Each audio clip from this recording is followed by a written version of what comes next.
I want to start off first talking about the things that we can do that are not medicine related that will help us keep our campus open and allow us all to keep coming to school.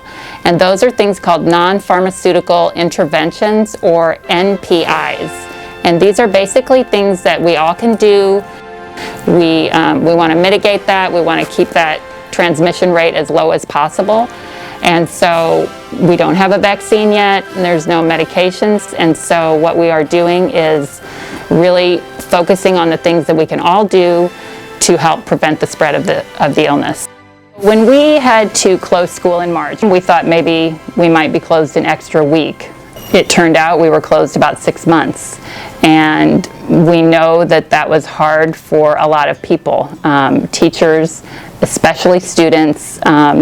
Not only could you not come to school, you weren't able to participate in any of your extracurricular activities, or you had to try to do that virtually. And everybody really gave it their all, but it's just not the same. And it's important for us to all be back on campus, and it's been great to be back on campus together.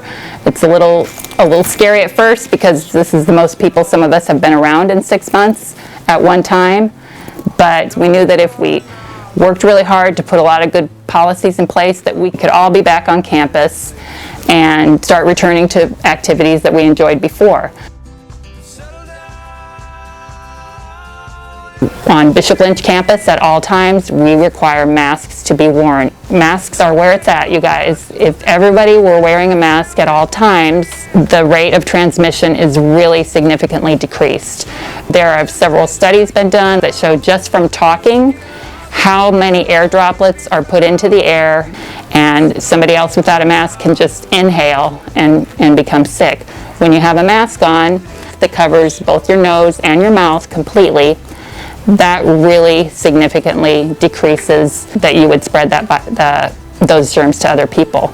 It's really important that the masks fit well. Like I said, covering your nose and your mouth. A lot of people are wearing paper masks. They're one of the best type of masks you have, but you want to make sure it's fitting well. A lot of people just put the mask on.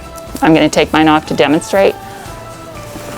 They will just put the mask on like this, pull it down, fit the nose, which is fine, but some people have smaller faces. It might not fit as well. There's always going to be a little bit of gap on the side, and we want to try to avoid that as much as possible. So there's a way you can kind of custom fit your paper mask.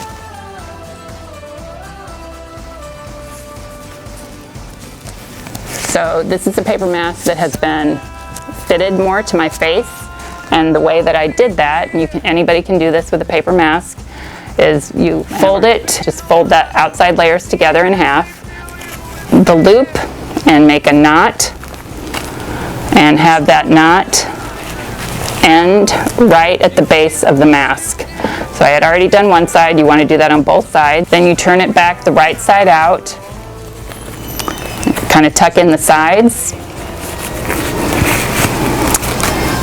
put it on, adjust the nose piece, and as you can see, you don't have those gaps on the side. This is when you do this, the mask actually sits up off of your face a little bit more, so you have a little bit more room to breathe where you're not constantly pulling in the mask. The one thing that we are seeing occasionally is people just wearing the mask incorrectly. And what happens most is the mouth is always covered, but masks are worn a little too low. They're down below the nose. The reason this doesn't work is that our noses are connected to our lungs just like our mouth is. And so potentially contaminated air droplets can come from your nose or your mouth, even if you're not sneezing. So it's really important to always have your nose covered as well as your mouth.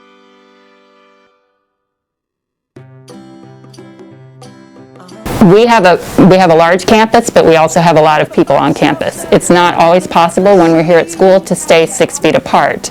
So congregating in large groups or even small groups in a small area. So when you're eating, you should be at least 6 feet apart. When you are not eating and you want to talk, pull your mask up. So mask down to eat, pull your mask back up to talk. I don't really like social distancing because we want you to be social, and that seems like a lot of mask up, mask down, but it's really important when you're talking to keep that mask up. Another NPI, hand washing for at least 20 seconds with soap and water. If soap and water isn't available, then hand sanitizer, rubbing it on your hands for 20 seconds.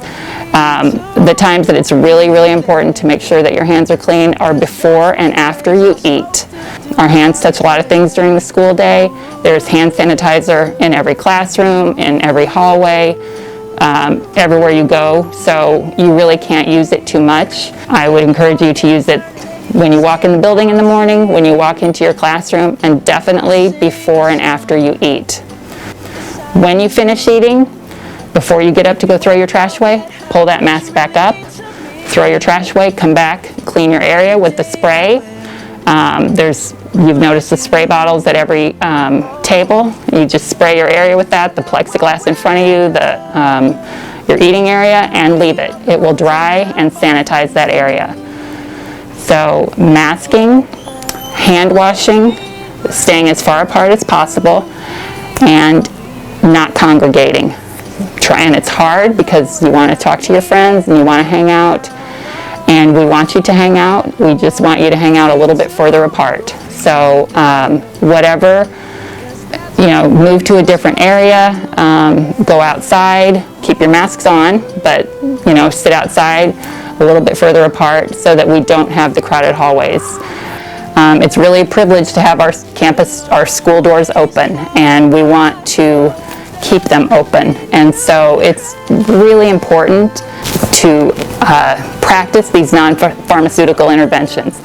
We've been really proud of the students at how well they are wearing their masks and doing the things that we've asked them to do. We want to keep you here. We want to gradually be able to do more and more activities, and the way that we're going to be able to do that is staying distanced when we can, wash your hands, sanitize your hands several times a day, and wear your mask all the time. So practice these non-pharmaceutical interventions, and the more you practice them, the easier they will become.